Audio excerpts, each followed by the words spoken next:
कल एक सज्जन अपने बच्चे का इंट्रोडक्शन कराते हुए कह रहे थे, हमारा बालक भगवान का बहुत बड़ा सेवक है। ये भगवान का जब तक दर्शन नहीं करता तब तक चाय भी नहीं पीता। तो हमने उसके पिता से कहा, इसको भगवान का सेवक अभी से मत बनाना। तो वो आश्चर्य में पड़ गया, अरे महाराज जी आप कैसी बात करते हो, सब तो भगवान के लिए पीछे पड़े हैं।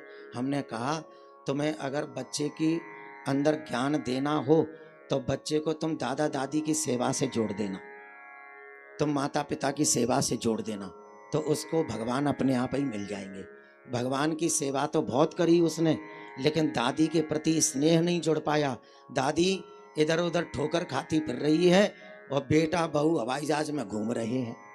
तो तुम्हारा भगवान की सेवा करना निरर्थक है। एक बार सब मुस्कुरा करके कहो। इसलिए बच्चों को आप भगवान से भले ही न जोड़ो, लेकिन अपने परिवार के बुजुर्गों का सम्मान कराना सिखाइए। फिर देखो आप आनंद। सार्वजनिक चर्चा करनी चाहिए कि नहीं करनी चाहिए मुझे मालूम नहीं है, लेकिन मेरा मन नहीं मानता बोले बिना। हम खटोड़ परिवार में गए थे कल। खटोड़ परिवार में 6 भाइयों का परिवार, 6 माताएं।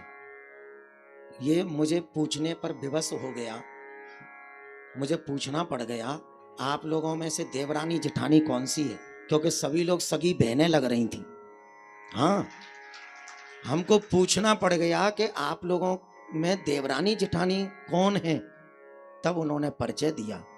क्या उनका परिवार भाई, भाई का भी समझ में नहीं आ रहा था, कौन छोटा है कौन बड़ा है, किस तरीके से प्रेम के साथ सब लोगों का हंसी मजाक के साथ बैठना उठना बोलना। कल परिवार के लोग कह रहे थे, महाराज जी आपसे भी मिल करके ऐसा नहीं लगा कि हम पहली बार मिल रहे हैं, ऐसा लगा कि पता नहीं कितने सालों से हम आपको जानते हैं। हमें भी ऐसा लगा कि हम पहली बार नहीं गए घर में, ऐसा लगा न जाने कितने वर्षों से घर में आ रहे हैं। ये प्रेम का वातावरण जिस घर में जहां हो। कल तो जैसे ही हमारी खटोड़ परिवार में एंट्री हुई ना, तो सब लोगों ने बोला, आइए महाराज जी आप भगवान के घर पधारे हो, हम सब लोग भगवान के घर में रहते हैं। तो हमको लगा अब इन्होंने कथा सुन ली है। हाँ, हमको मालूम चल गया अब इन्होंने कथा को सुन लिया। जिस घर में प्रेम है, जिस दिल में प्रेम है भगवान के प्रति, अतिथि के प्रति, समझ लो उसे कोई गंगा जी में नहाने की आवश्यकता नहीं है, उसे कोई ज्यादा अनुष्ठानों में पड़ने की आवश्यकता नहीं है। क्योंकि भगवान राम स्वयं अपने मुख से कह रहे हैं, मुझे ना आपके सोने की चैन चाहिए, ना मुझे भोग प्रसाद चाहिए। राम जी को सबसे प्यारा अगर कुछ चीज है तो क्या है?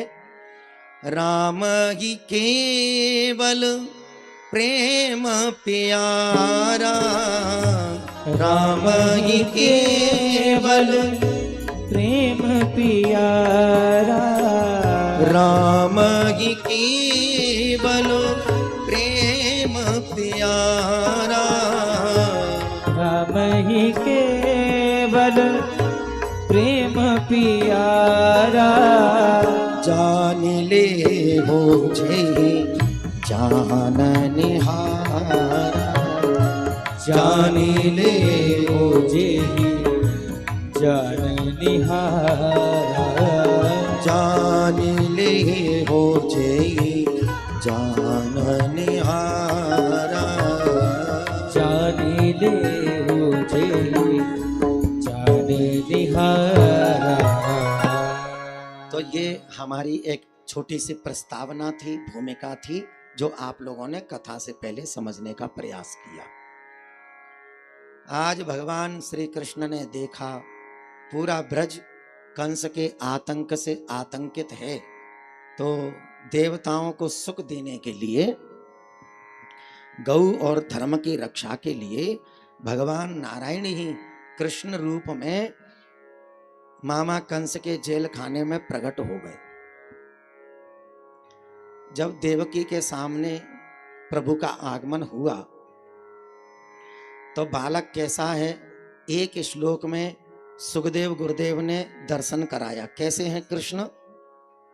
तमद्भुतम बालकम अम्बुजेक्षणम चतुर्भुजम शंख गदार युधायुधम श्रीवत्सलक्ष्मम गलकौस्तु सौभगम पीतांबरम सांद्र पयोद सौभगम।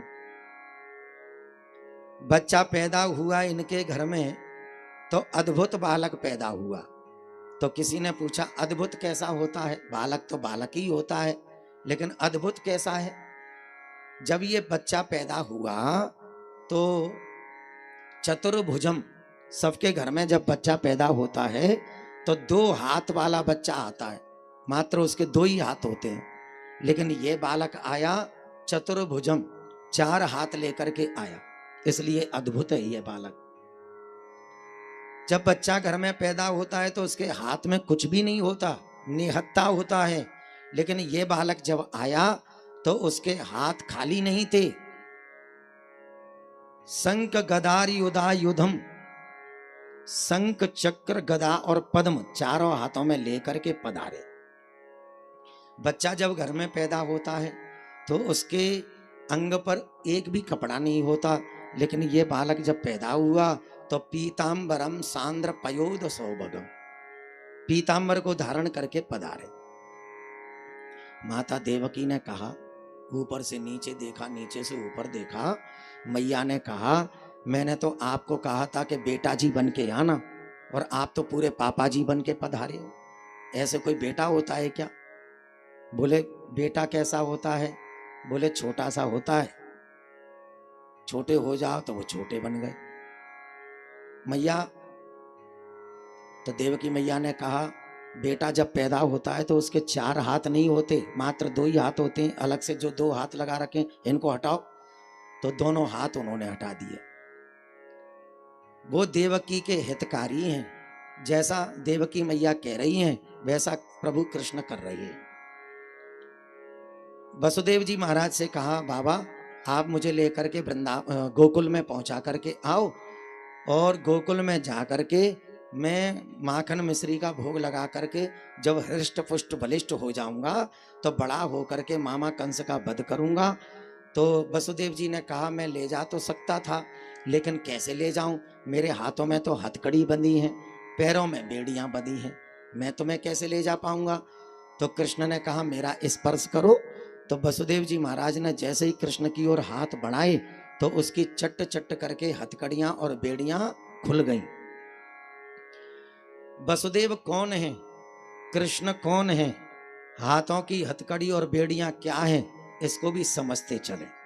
वसुदेव है जीव, कृष्ण है ईश्वर, और हाथों की हथकड़ियां बेड़ियां हैं माया की जंजीरें।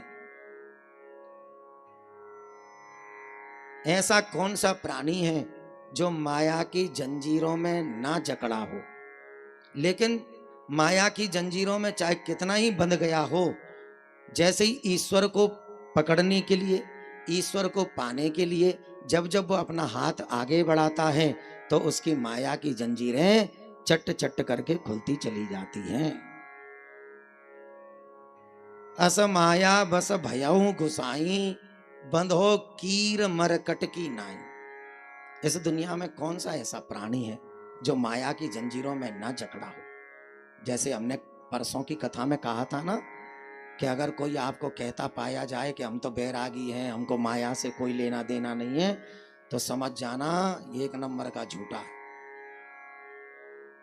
आप और हम सब लोग भी माया से बंधे पड़े हैं। माया ने हमको जकड़ा नहीं है। अगर एक ओर से देखा जाए तो माया ने नहीं पकड़ा हमको, हमने माया को पकड़ रखा।